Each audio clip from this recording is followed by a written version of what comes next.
Peace and blessings, and welcome to Catholic Crossroads, a Black Catholic's journey, where we discuss spiritual and social topics from a Black Catholic's perspective that's happening locally, nationally, and globally. My name is Gardis Watts, And I'm Tina Carter. and we are part of the Chicago Black Catholics Alliance, an organization that looks to collaborate with Black Catholics within Chicago and the Chicagoland area.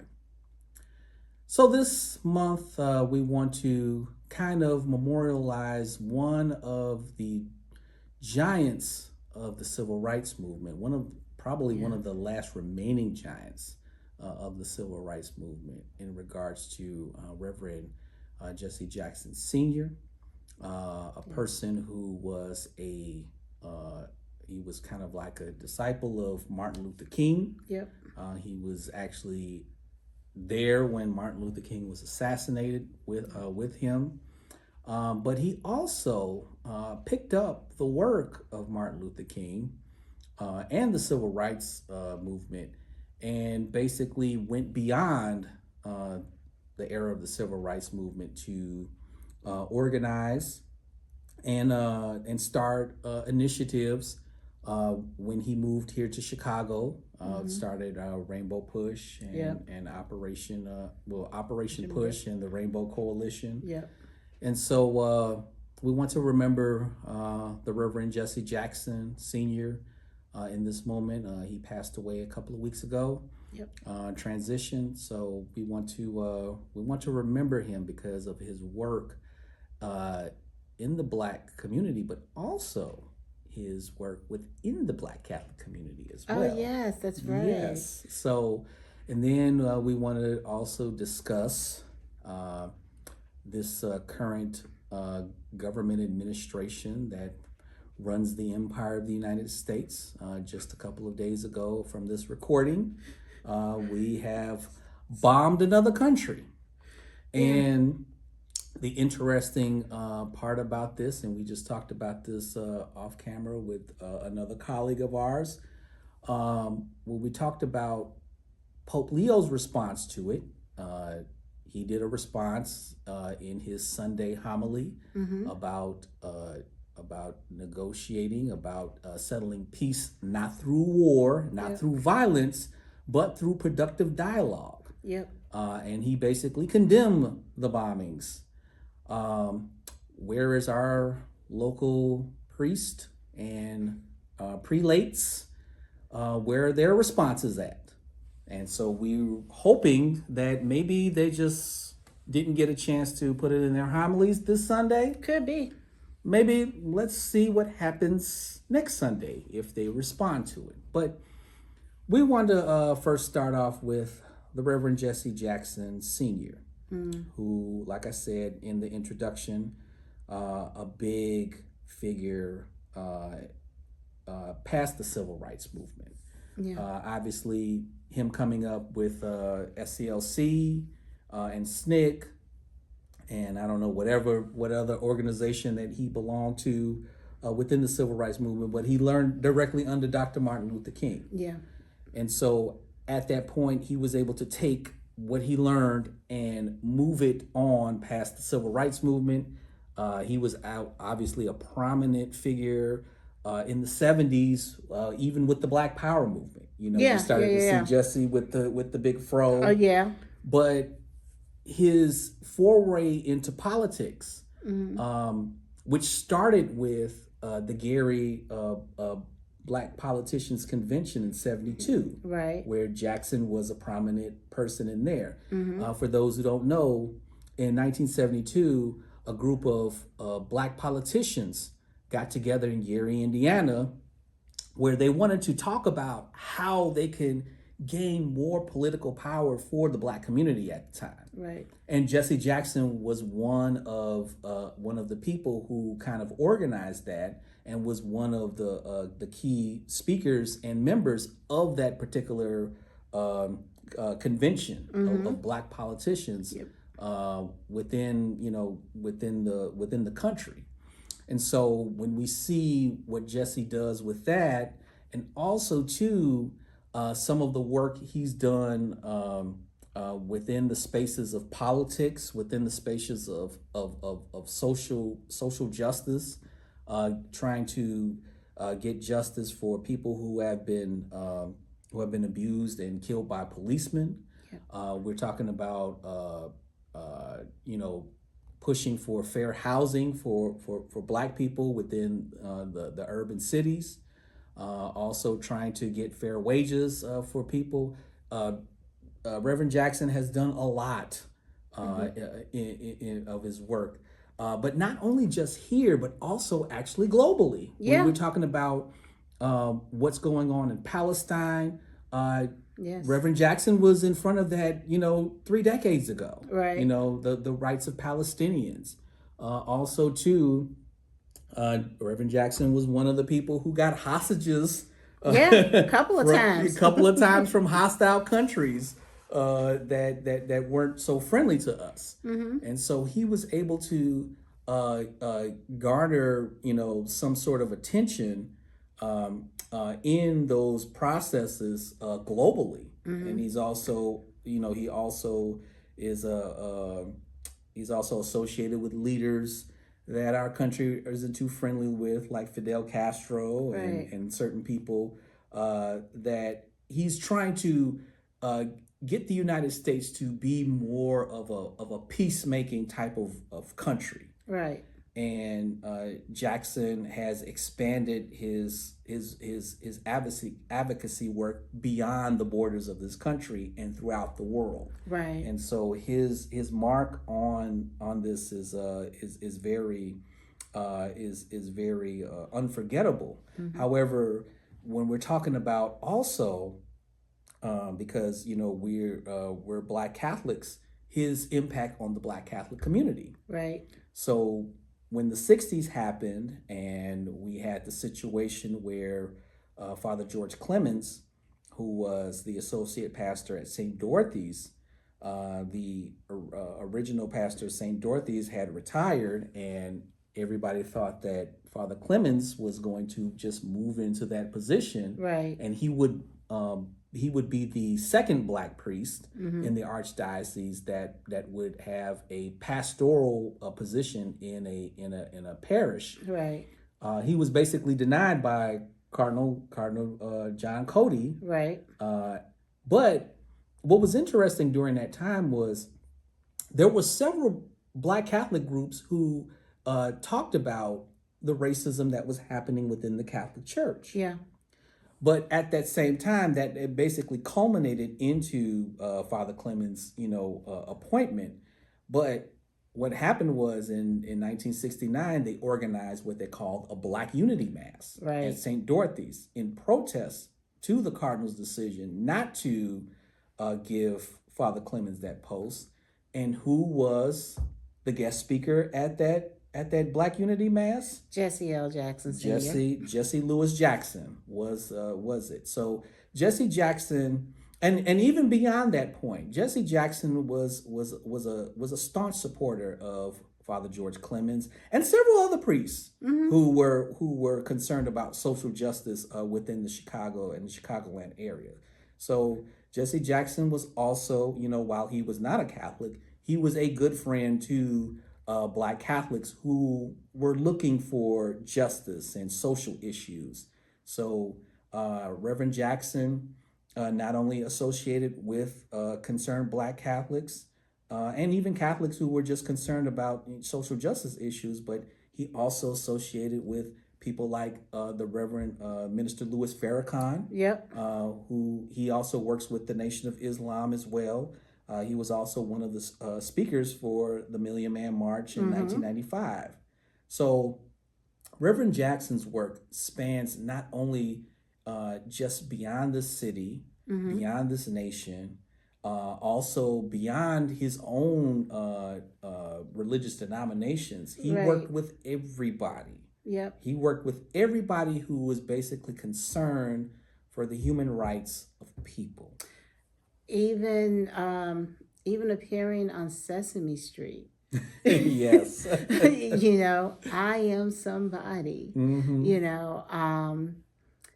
Jesse his influence cannot be overstated. He, for me, was that link, that bridge, if you will, from that civil rights generation of the 1950s and 60s to the new civil rights generation of today, as we are dealing with similar issues that they were grappling with then. And Jesse represents, for me, that bridge. Um, he was, he had a gift for gab, and he could turn a word into poetry. I mean, he was like the ultimate poetry wordsmith.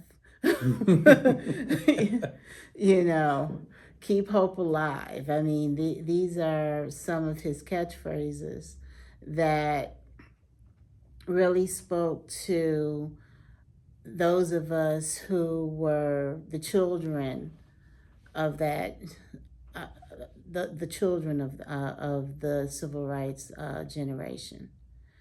You know, Jesse was the first to actually um, gain, even more so than Shirley Chisholm, when he ran twice in 84 and 88 for president. And it was all of these different things that Jesse did that he was one of those leaders. And I mean, a lot of people see him, yes, he was a lieutenant of Dr. Martin Luther King Jr., but I also think that in a very real sense, he also opened up for a lot of us what the possibilities were. Under Jesse, they actually changed in the Democratic Party, for example, how they count delegates. Because prior to that, it was a winner take all system. And when Jesse came in, it was based off of it became a proportional one. Now that helped pave the way, and that helped Barack Obama when he became president. And I still remember the videos of Jesse shedding tears of joy when Barack Obama became president of the United States in 2008. You know, how often do our leaders get to see the fruits of their labor, you know, come up and bless this country like that? You know, Jesse had the opportunity to see everything that he and others before him put the work in to come as Barack. I mean, that is truly, truly. He was a wonderful leader. Yeah. So you know, one of the things that we also see too is when you talked about Barack Obama's presidency. You know, everybody wants to talk about the hot mic that he said about Barack and how he would cut his off and stuff like that, because I guess they got into an argument or something like that. But a lot of it too, because when Jesse passed, not only you get the accolades and the memorials, but then you get the detractors who thought Jesse was a phony. Jesse didn't do enough of this, and all of this stuff that comes out with some of the mistakes that he's made, some of the things that he did that he shouldn't have done. But at the same time, when you think about his faults and his mistakes, I don't think they're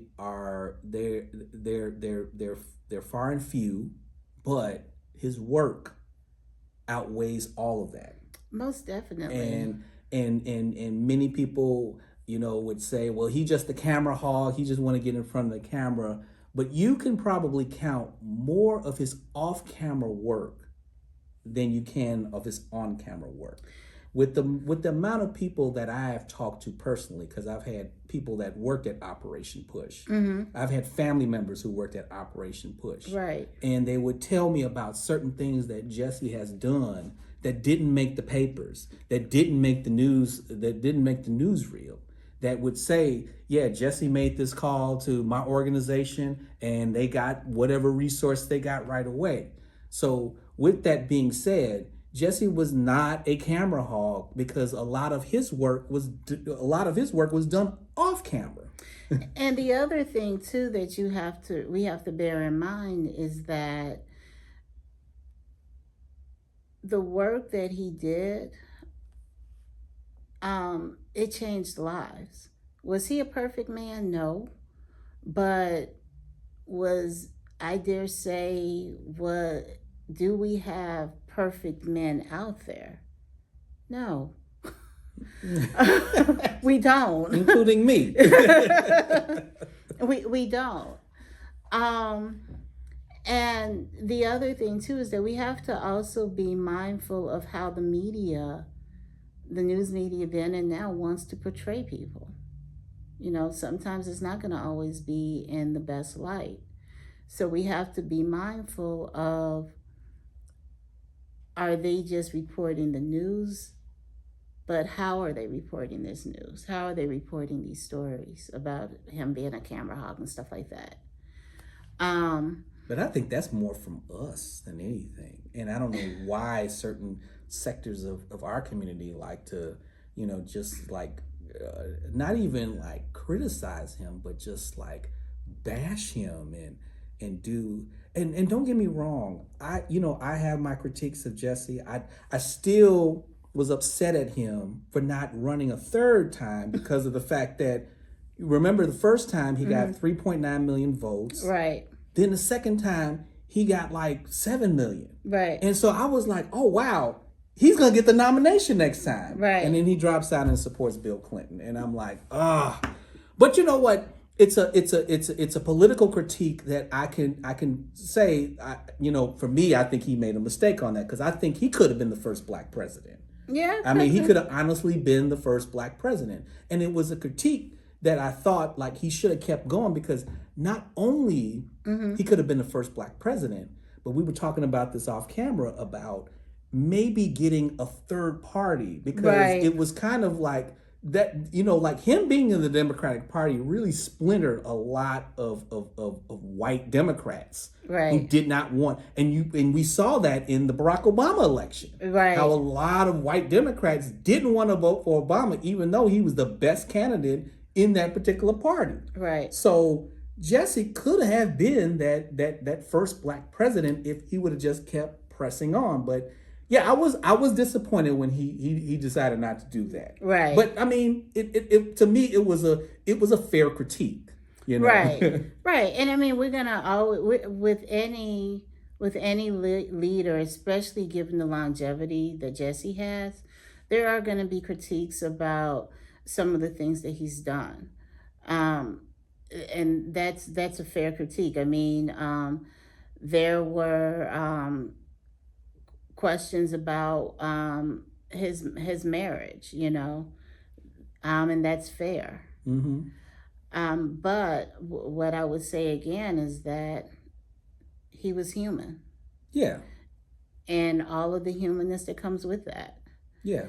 And yet, do we allow those foibles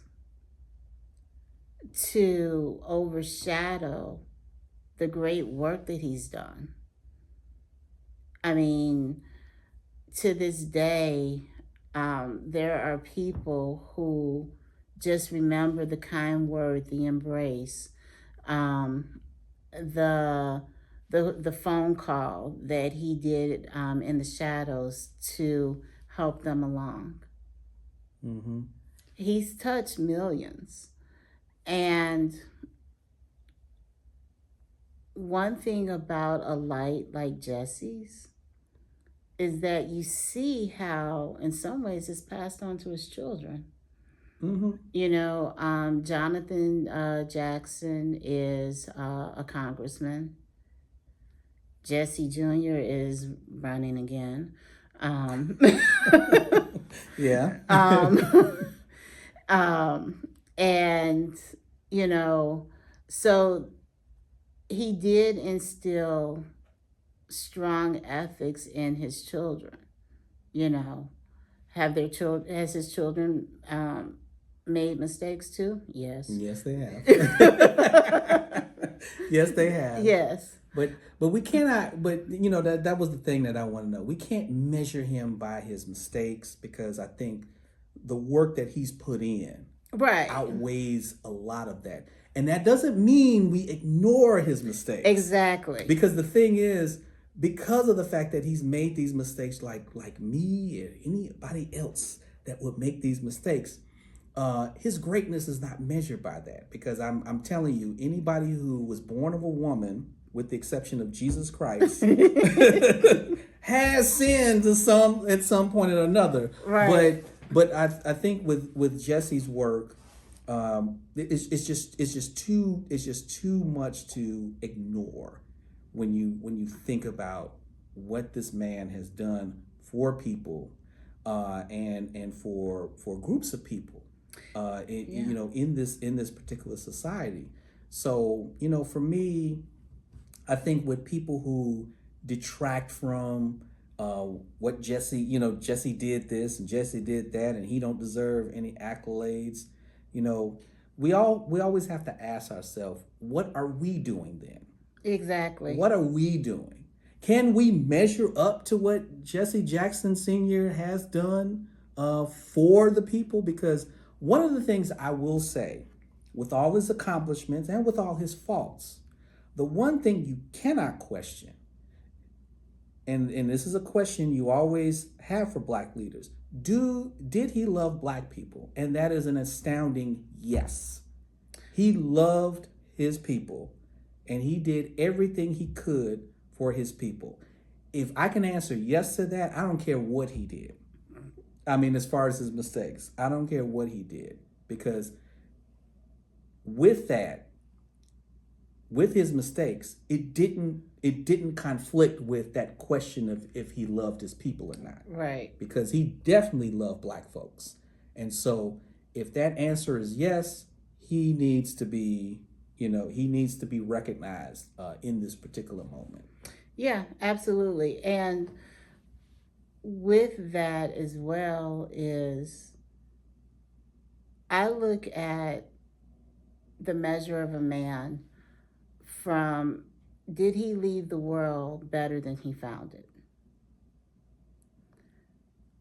When you have those dates, there's that dash in between.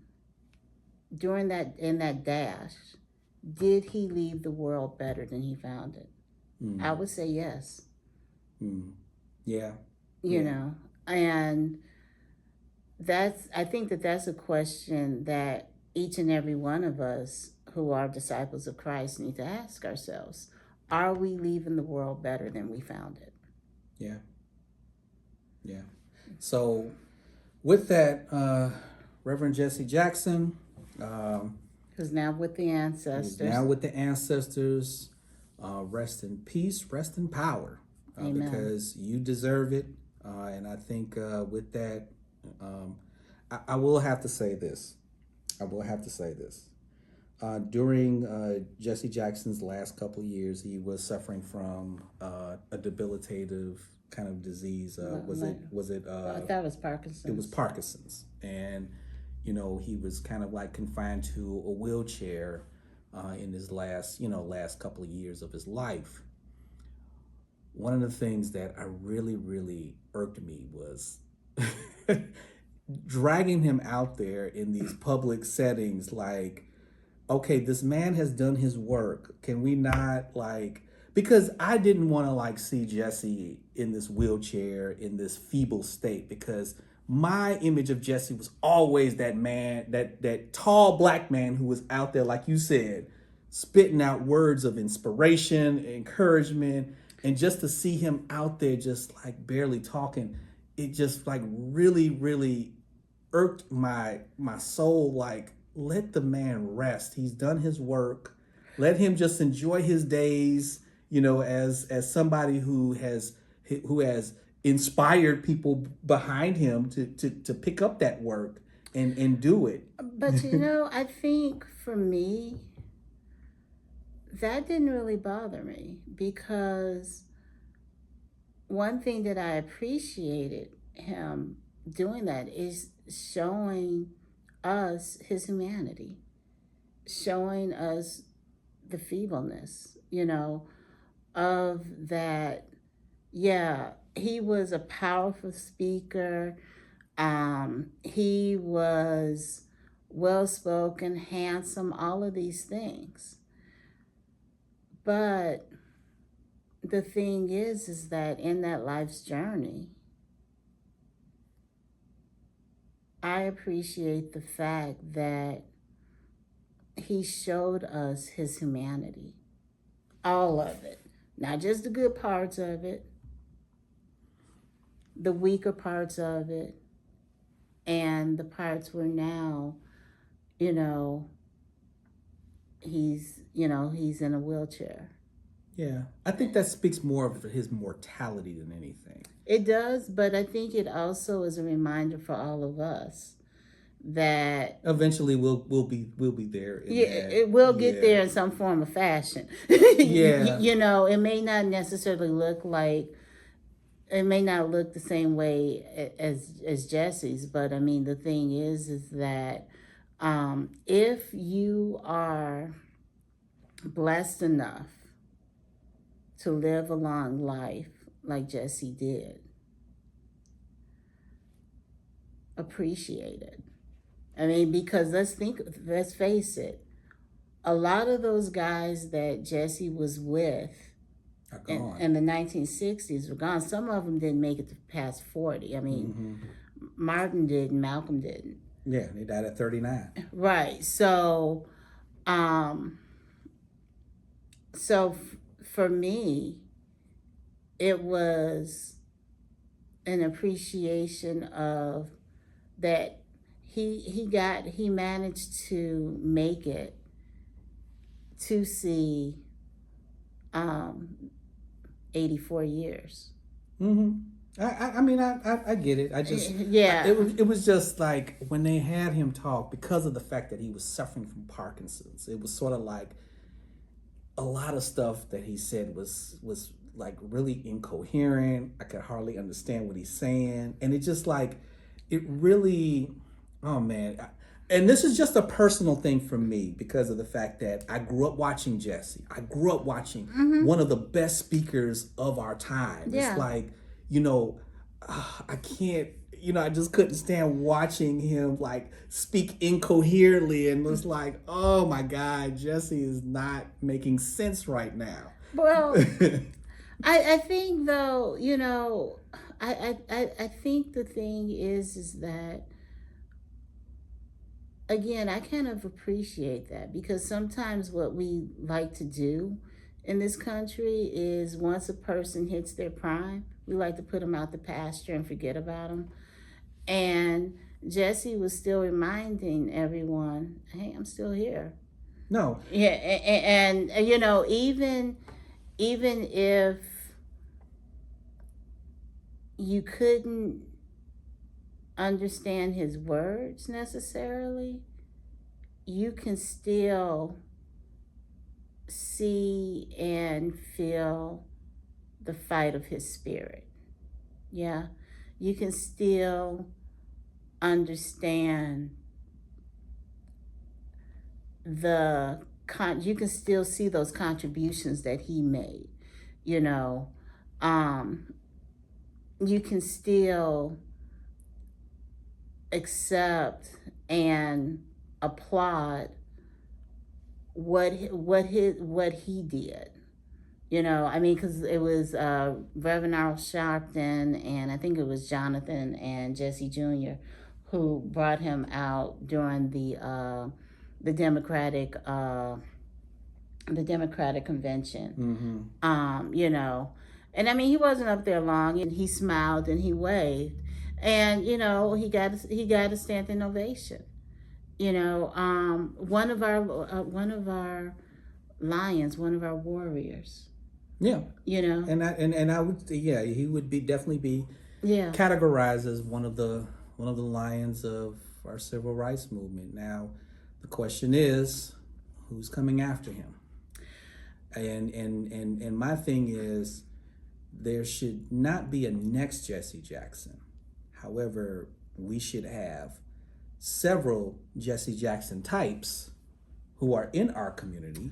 Hopefully, they have taken the lessons, taken the work that he's done, and moved it further to last and actually to work within the society that we have now. Because I think too many times we love to try to relive history. The job of history, the job of understanding history, is not to relive it, right, but to learn from it.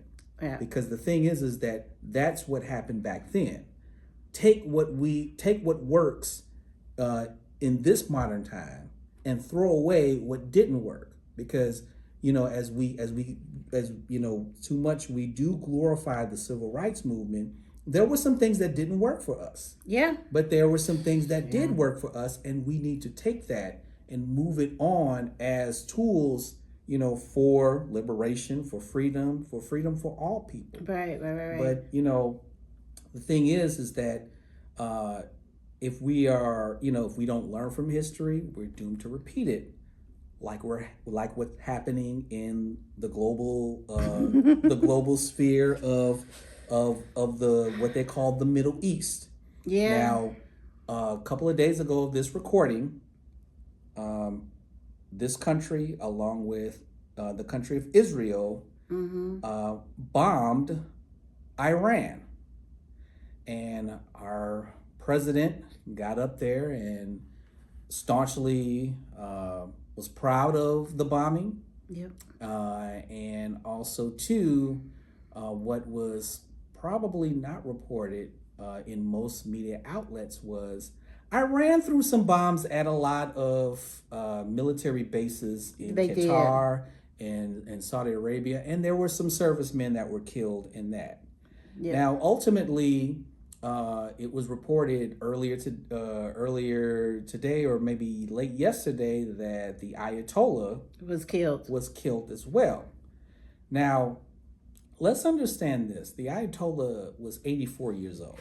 Yep, He was actually getting ready to move out of the spotlight.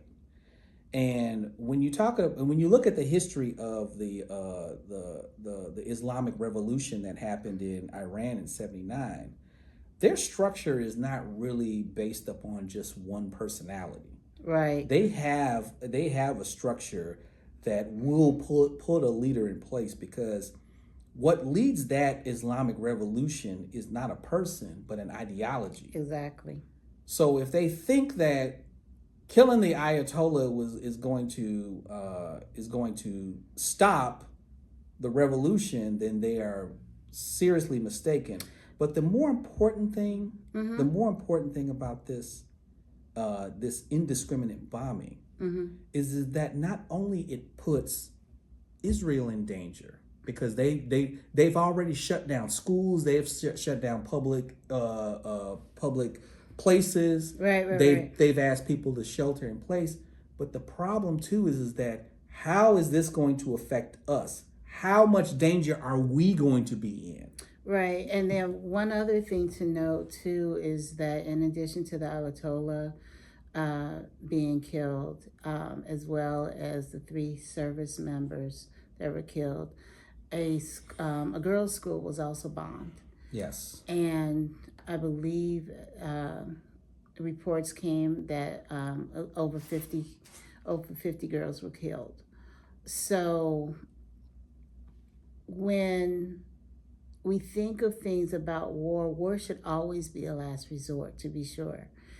And to pick a fight with Iran because you think that they are rebuilding their nuclear reactors after the president said that they destroyed them. When was this? Was it 6 months ago, 8 months ago? Yeah, like almost, nearly a year ago, like about Yeah, 8 months ago. 8 months ago. Um, the math ain't mathin'. So we have to be very, very careful and very, very clear-eyed about what's happening. And bear in mind that he already picked a fight with Venezuela in January. It's the end of December, early January of 2026. Now in March of 2026, he's picking a fight with Iran. Yeah, and don't forget about the legacy wars that we caused, like Ukraine, Russia. Yeah. That's still going on. Yeah, and that's been going on for over 4 years now. So we have to be very, very clear about what's happening here. And while it seems to be that, well, this is going to help America, I'm trying to figure out how. I don't see how indiscriminately picking countries to just unilaterally bomb is helping us. Well, here's another thing too, because this is something we talked about off camera. Yeah. In regards to the response to this. Yes. Because earlier this morning, Pope Leo condemned it. Yeah. Now, my thing was, where was the letters from the bishops at these local dioceses condemning it? Did your pastors or priests in their homilies and sermons condemn this? Because many people are finding a lot of silence within the local churches. And it's so interesting how, and maybe, and I'm just saying, maybe it's because this just happened from this time of this recording. Maybe it happened 2 days ago. Maybe the pastors and the priests didn't have time to adjust their homilies, whatever. Even though Pope Leo was able to say something about it in his homily at the Vatican, but it's a totally different response to when Russia invaded Ukraine. Everybody in the church was condemning it, and rightfully so. Yeah. But where is the condemnation at when we bomb Iran indiscriminately, even though Iran is no threat to us? I mean, literally, Iran is literally no threat to us. But we keep imagining that there's these diabolical, evil Islamists who are in there building nuclear weapons so they can throw it over at us, and they're going to start a nuclear war with us. Even if Iran gets one nuclear weapon, that will never measure up to the damage that we can do to Iran. But yet we have this imaginary boogeyman of Iran just basically just destroying America, and we have to stop them before they do this. Yeah, so two things. With Pope Leo, I suspect that part of the reason why he spoke so stringently against this is because actually his prayer intention for the month of March is peace, not war. So I mean, it was just kind of like, okay, you're just throwing this in my lap here. Okay, I see. Yeah. So and and he talked in his in that intention that,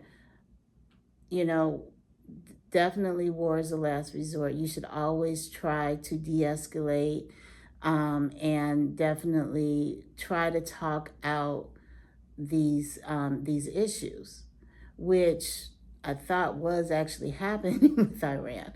And then the other thing, which I suspect that as this kind of slogs on with Iran, that we're going to get more and more responses from our religious leaders, from the local level, the diocesan level, all the way on up. Well, let's hope so, because I mean, I think we are. I'm looking. I'm gonna be really examining sermons and homilies next Sunday, because luckily a lot of them are online now, and I can go check and I can see if your local priest or pastor has said anything about this, because there's needs to be a condemnation of this, because of the fact that every bomb we drop on them, I mean, literally, they literally said it cost us over $1 million. Yeah. That $1 million can build homes for poor people. That Yeah. $1 million could Couple of homes. could build a couple of homes for poor people. It can feed food pantries in many parts of this country. Right. And it can actually ease these millions of dollars that we drop bombs on these countries, could very much ease the financial burden that a lot of American taxpayers are going through right now. So instead of using those monies for weapons, you should be using that money for citizens in this country. Yeah, citizens in this country and helping the poor, and one other thing that I would say about this is this one little fact that we have to remember. If we don't learn from the history, we're going to repeat it. We've been here before with Iran. We've been here before with Iraq. We've been here before with Afghanistan. And it never, we didn't do well. Mm-mm. The other thing is, And even further back, Vietnam, yeah, Korea. Yeah. You keep poking the bear, eventually the bear is going to wake up and maul you. Mm-hmm. So, my prayer is that cooler heads will prevail, although I know that there are far and few between in our current administration. But my prayer is that cooler heads will prevail, because while the folks in Washington are making war, it's our men and women that may have to pay the ultimate sacrifice. And the question becomes, for what? Mm. That was a question that was asked a lot during Vietnam. Do we really want to have to ask that question again now? Yeah. So we have to really think about, like I said, not only just the men and women that sacrifice in the military, but obviously, like I said, our taxpayer dollars are going there. And do we want our taxpayer dollars to be funding a war? And this is not a war that's going to end quickly. No. As much as you think that Donald Trump is going to think that we'll just bomb them and then we'll go away, that's not going to happen. It's not going to happen. This is going to be something that's going to haunt us for the 20 something years ago, we thought that, okay, we bomb Afghanistan, and then what ends up happening? We end up occupying it for 21 years. And because trillions of dollars. Yeah, because we didn't learn the lesson that Russia had when they decided to grapple with Afghanistan in the 1980s. And what's ironic, now that I think about it, what's ironic is around the same time, the U.S. and Israel bombs Iran. What happens between Afghanistan and Pakistan? They have an open war now. Yeah. They have an open war, and so that's going on at the same time. And who did we put into power in the Afghanistan? We did. Yeah.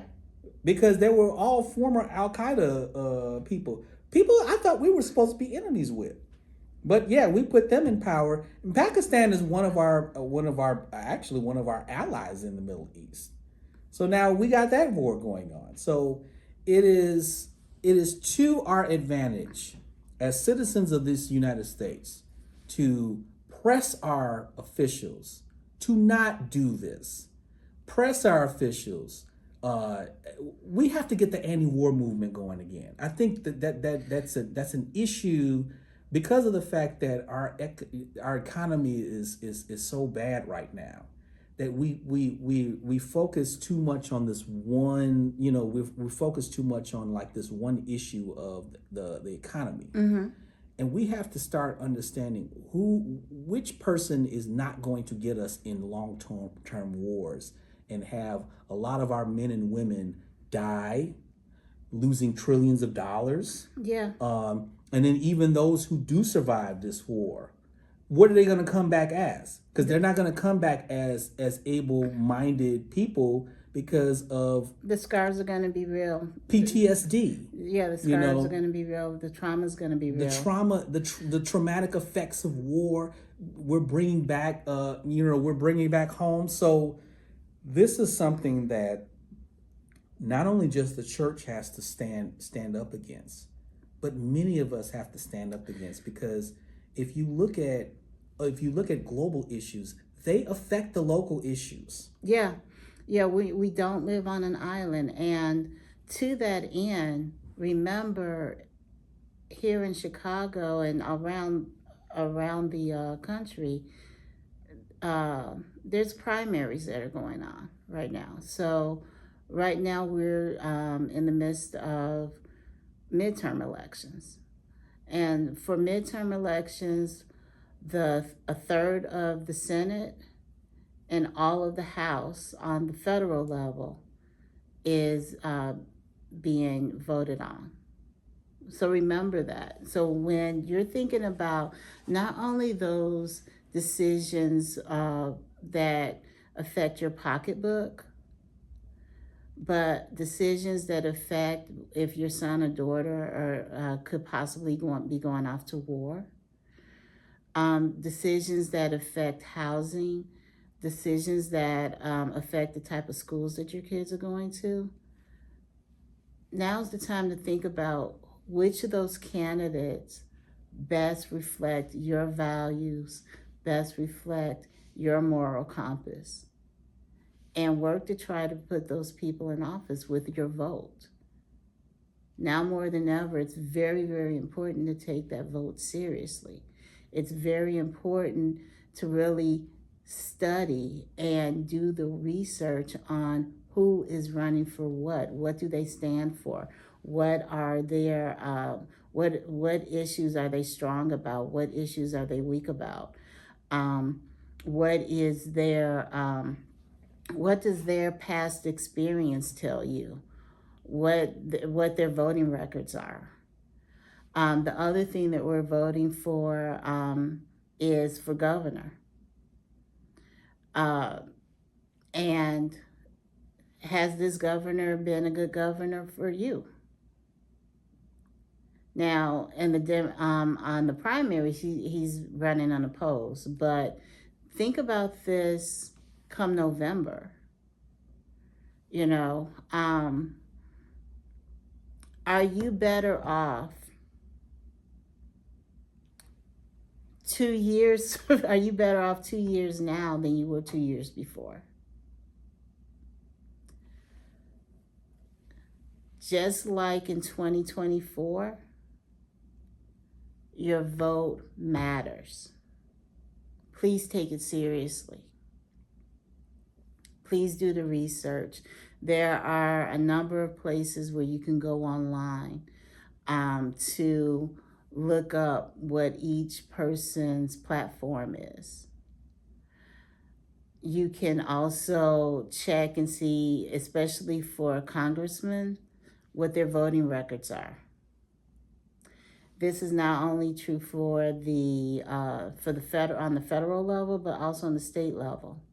So all of our state representatives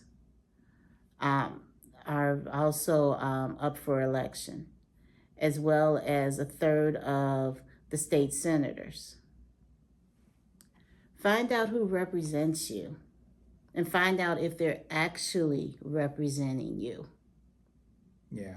And I would even say go even further than just voting, because obviously when you get your candidate in there, you have to hold that candidate accountable for what you asked for.